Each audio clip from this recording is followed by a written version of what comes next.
નમસ્કાર મિત્રો સ્વાગત છે તમારું અમારી YouTube ચેનલમાં। આજની વિડીયોમાં વાત થશે આજે તારીખ 2 ડિસેમ્બર થી લઈને 6 ડિસેમ્બર સુધી ગુજરાતમાં કેવું રહેશે હવામાન। આવનારા દિવસોમાં જે વાવાઝોડાની પરિસ્થિતિ હતી તે બંગાળની ખાડીમાં કેવી છે તમામ પ્રકારની માહિતી એક વિડીયોમાં તમને મળી જવાની છે। મિત્રો તમે જોઈ શકો છો તે પ્રમાણે બંગાળની ખાડીનું ઉદ્ભવેલું વાવાઝોડું અત્યારે થોડું નબળું પણ પડી ચૂક્યું છે, પરંતુ દક્ષિણ પૂર્વ ભારતના અનેક એટલે કે તટીય વિસ્તારોમાં તે હજુ પણ વરસાદ આપી રહ્યો છે। મહત્વનું છે કે આગામી 2 થી 3 દિવસમાં આ વાવાઝોડું ઘણું નબળું પડી જશે, જેમાં પવનની ગતિ 60 થી લઈને 65 કિલોમીટર પ્રતિ કલાકની ઝડપે હતી તે હવે પવનની ગતિ 20 થી લઈને 30 કિલોમીટર પ્રતિ કલાકની ઝડપે થઈ શકે છે। તમે જે મેપના માધ્યમથી જોઈ શકો છો તે પ્રમાણે આગામી તારીખ 3 ડિસેમ્બરની વાત કરીએ તો 3 ડિસેમ્બરે પણ દક્ષિણ ભારતના અનેક વિસ્તારમાં હજુ પણ વરસાદ થઈ શકે છે। કોઈ વિસ્તારમાં 1 ઇંચથી લઈને 4 ઇંચ સુધીનો વરસાદ થઈ શકે છે।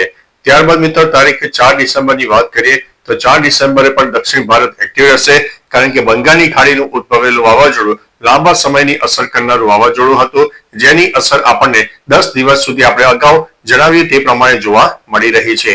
મહત્વનું છે કે તારીખ 5 ડિસેમ્બરના રોજ પણ શ્રીલંકા સહિત દક્ષિણ ભારતના અનેક ભાગોમાં વાદળછાયું વાતાવરણ રહેશે। બીજી તરફ મિત્રો ગુજરાતમાં એક ઠંડીનો માહોલ ધીમે ધીમે જામશે, કારણ કે ઉત્તર ભારતના ઉત્તરી પટ્ટામાં એક WD સક્રિય થઈ રહ્યું છે, જેની અસર રાજસ્થાન અને ગુજરાતને થવાની છે। મહત્વનું છે કે તારીખ 6 ડિસેમ્બરથી ગુજરાતમાં પણ એક ઠંડીનું જોર વધી શકે છે। સાથે સાથે પાકિસ્તાન તરફની જે સિસ્ટમ છે એટલે કે WD ની સામાન્ય અસર ગુજરાતને પણ થઈ શકે છે। બીજી તરફ એક વાદળછાયું વાતાવરણ તારીખ 6, 7 અને 8 તારીખે ગુજરાતમાં જોવા મળી શકે છે। ત્યારબાદ મિત્રો અરબી સમુદ્રના સામાન્ય ભેજવાળા પવનો અને લોકલ ડેવલપમેન્ટ સર્જાઈ જાય તો તારીખ 6 થી લઈને 10 ડિસેમ્બર સુધીમાં ગુજરાતમાં કોઈ વિસ્તારમાં આંશિક છાંટાછૂટી થાય તેવી શક્યતા છે, કારણ કે અત્યારે જ્યારે ગ્લોબલ વોર્મિંગની અસર છે એક તરફ ગયા વર્ષે પણ આપણે જણાવ્યું હતું કે આ વર્ષે આપણને અરબી સમુદ્ર એક્ટિવ વધારે જોવા મળશે, તો તે પ્રમાણે વાતાવરણ પણ સર્જાયું છે।